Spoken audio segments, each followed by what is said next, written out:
পাঁচ শ্রেণীর মানুষকে জিনে দেখলেই ক্ষতি করে।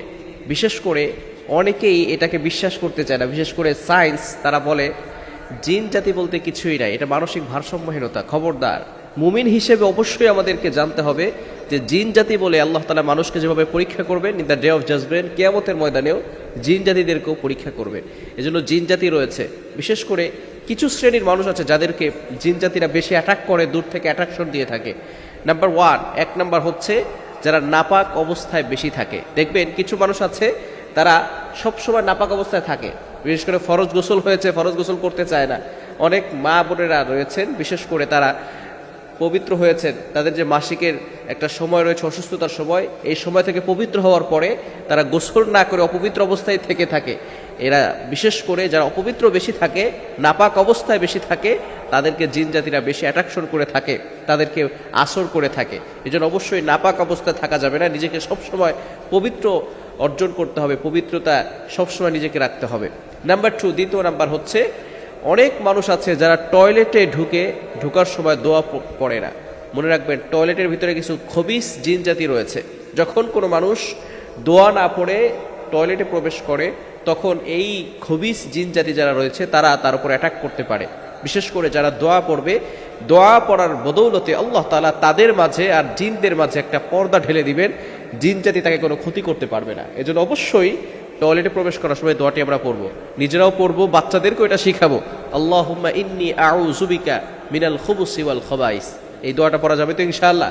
নিজেরাও পড়বো, পরিবারে যারা আছে, ফ্যামিলিতে যারা আছে তাদেরকে ওই মেসেজটা পৌঁছে দিব, যাতে করে টয়লেটে ঢোকার সময় এই দোয়াটা পড়ে। যারা এই দোয়াটা না পড়ে তাদেরকে জিন জাতির অ্যাট্রাকশন করে থাকে। যারা দোয়া পড়বে তাদের মাঝে আর ওই মানুষের মাঝে আল্লাহ তাআলা একজন এই পর্দা ঢেলে দিবেন, যাতে করে তারা কোনো ক্ষতি করতে পারবে না।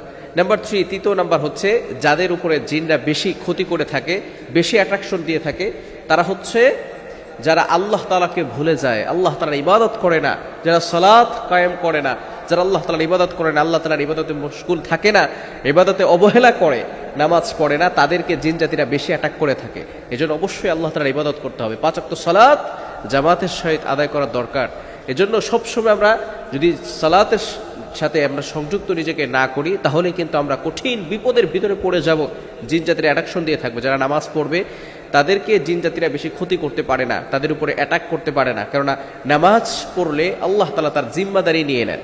যে ব্যক্তি ফজরের নামাজ পড়বে, আল্লাহ তাআলা তার জিম্মাদারি নিয়ে নেবেন, তার দায়িত্ব নিয়ে নেবেন, তাকে কেউ কোনো ক্ষতি করতে পারবে না।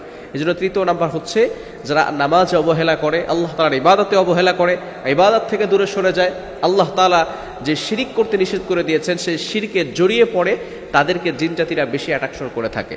নাম্বার ফোর, চতুর্থ নাম্বার হচ্ছে যারা অতিরিক্ত রাগ করে, অ্যাঙ্গার পারসন। বিশেষ করে অনেক মানুষ হচ্ছে দেখবেন হঠাৎ করে রেগে যায়, আর যখন রেগে যায় তখন কি করবে কোনো কুল কিনারা খুঁজে পায় না, মানুষকে গালাগালি করা শুরু করে। খবরদার, রাগকে কন্ট্রোল করতে হবে। নবীজি সাল্লাল্লাহু আলাইহি ওয়াসাল্লাম জানিয়ে দিয়েছেন, যুদ্ধের ময়দানে কাউকে হত্যা করা এর থেকেও বেশি বীর হচ্ছে ওই ব্যক্তি যে ব্যক্তি রাগের সময় নিজেকে কন্ট্রোল করে। রাগের সময় নিজেকে কন্ট্রোল করতে পারে, সেই হচ্ছে প্রকৃতপক্ষে বীর। এর জন্য রাগ বেশি দেখানো যাবে না, রাগকে কন্ট্রোল করতে হবে। কেননা রাগ এটা শয়তানের পক্ষ থেকে আসে। যখন রাগ আসবে তখন আউযু বিল্লাহি মিনাশ শাইতানির রাজিম পড়বেন। যারা অতিরিক্ত রাগ করে তাদের উপরে জিন জাতিরা বেশি অ্যাটাক করে থাকে। নাম্বার ফাইভ, পঞ্চম নাম্বার হচ্ছে মোস্ট ইম্পর্টেন্ট, শরীরের যে অঙ্গগুলো ঢেকে রাখা ফরজ, এই ফরজ অঙ্গগুলি যদি ঢেকে না রাখে তাহলে জিন জাতিরা বেশি আসর করে থাকে, দূর থেকে অ্যাট্রাকশন দিয়ে থাকে। বিশেষ করে মা বোনেরা, চুল এগুলো কিন্তু ঢেকে রাখা ফরজ, এগুলো পরপুরুষের সামনে চুল দেখানো যাবে না। অনেক নারী আছে চুল ছেড়ে দিয়ে ঘর থেকে বের হয়ে যায়, বিশেষ করে এই মাগরিবের পরে সন্ধ্যার সময়, আবার দুপুরের সময়। এই সময়গুলোতে যদি কোনো নারী, কোনো মা বোন যদি চুল ছেড়ে দিয়ে হাঁটাচলা করে, তখন কিন্তু জিন জাতিরা তাদের উপর অ্যাটাক করতে পারে। এই জন্য অবশ্যই এই 5 শ্রেণীর লোক থেকে আমরা দূরে সরে আসবো, এই 5টি কোয়ালিটি থেকে আমরা দূরে সরে আসবো, তাহলে জিন জাতিরা বেশি অ্যাটাক করতে পারবে না। যদি কোনো জিন জাতি অ্যাটাক করে তাহলে তার থেকে বাঁচার উপায় কি? নাম্বার ওয়ান, এক নাম্বার হচ্ছে 5 ওয়াক্ত সালাত আদায় করতে হবে।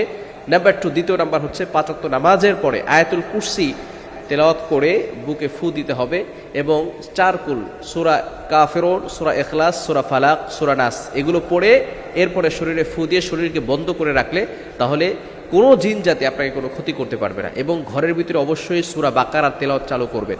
যদি পড়তে পারেন আলহামদুলিল্লাহ ভালো, যদি পড়তে না পারেন রেকর্ডিং চালু করে রাখবেন, তাহলে কোনো জিন জাতি আপনাকে কোনো ক্ষতি করতে পারবে না। আল্লাহ তাআলা আমাদের সকলকে বুঝার তৌফিক দান করে।